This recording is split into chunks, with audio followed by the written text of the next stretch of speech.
This brings us to the last part of today's session. So our third platform is now again MATLAB, but is now on a lower level rather than what we had done before, which was using a graphical user interface that does all the work behind the screen for you. What we are now going to try to give you a flavor of how we are going to work within this course, where in addition to using a platform, you're actually going to learn how to process things using computer scripts, using code, using programming to execute what you want to have it done the way that's tailored to your specific needs. So this is just a flavor, so you don't need to understand all parts of it. And for this final part, I have on my desktop prepared a file, which is the file that I recommended for download initially. It's a file called model sub-atp.m, which is a MATLAB model file already pre-written.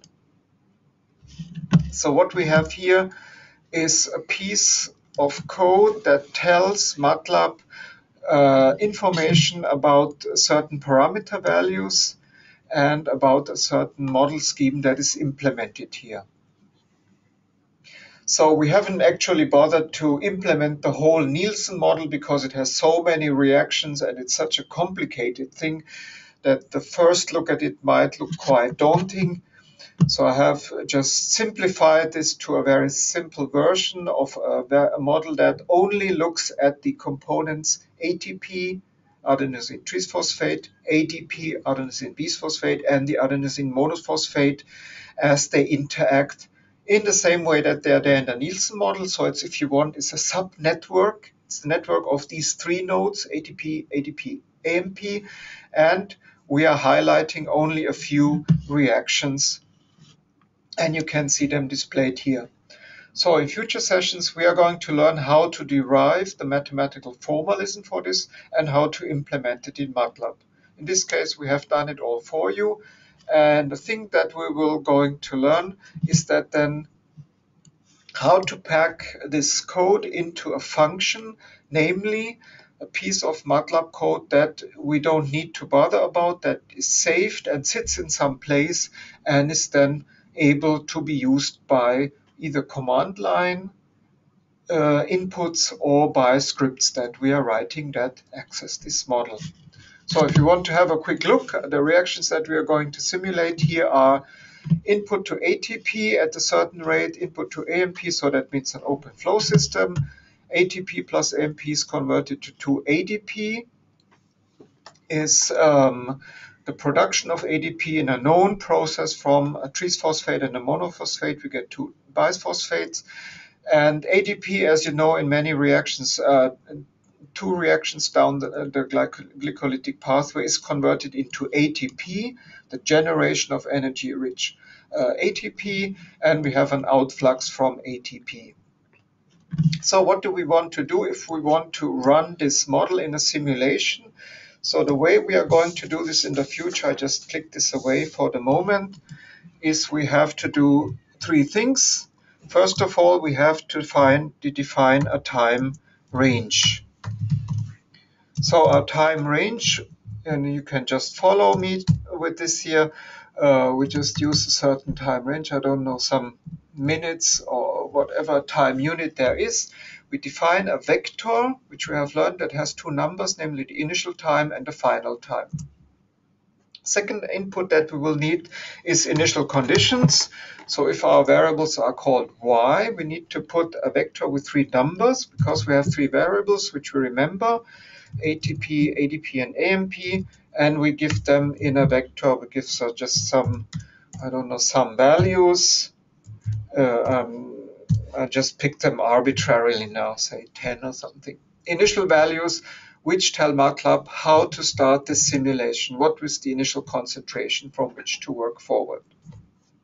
And then just to show you, if you want to run this model from a script within MATLAB, the way to do is you define your output, which is your time coordinate, and y, which is all your variables.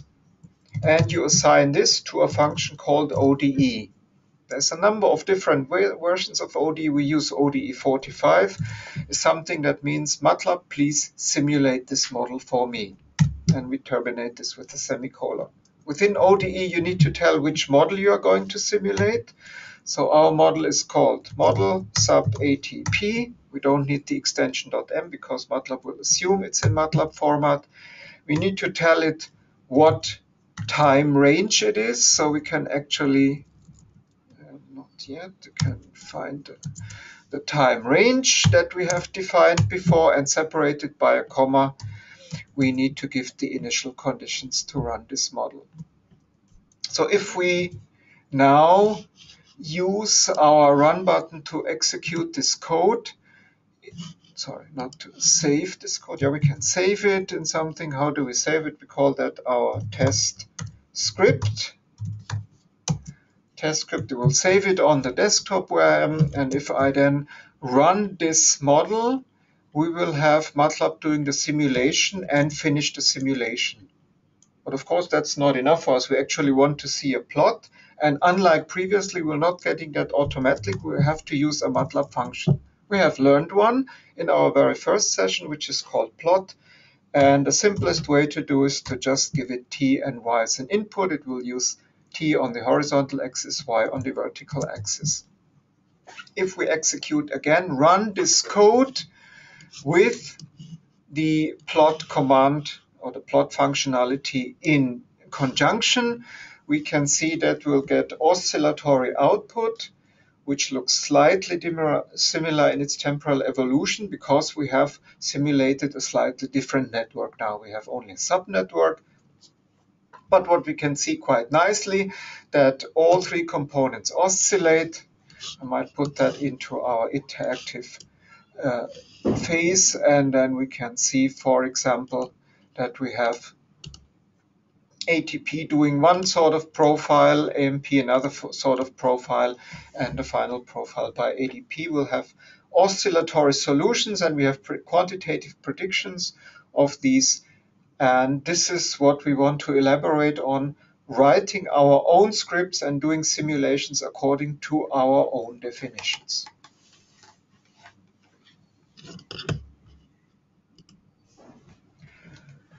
Right, so that finishes our exercises, our three different platforms, from graphical user phase to something where you actually code and script it one by one. And we hope that this will give you a flavor of what's going to come into the future. We would encourage people to not get frustrated if it's getting a bit more mathematical next time around. But bear with us and try to work through specifically the biological examples in the materials. So trying to sort of take you through it step by step, and such that you build up the knowledge, the confidence, and the skills to then expertly execute simulations of any biological process that you define.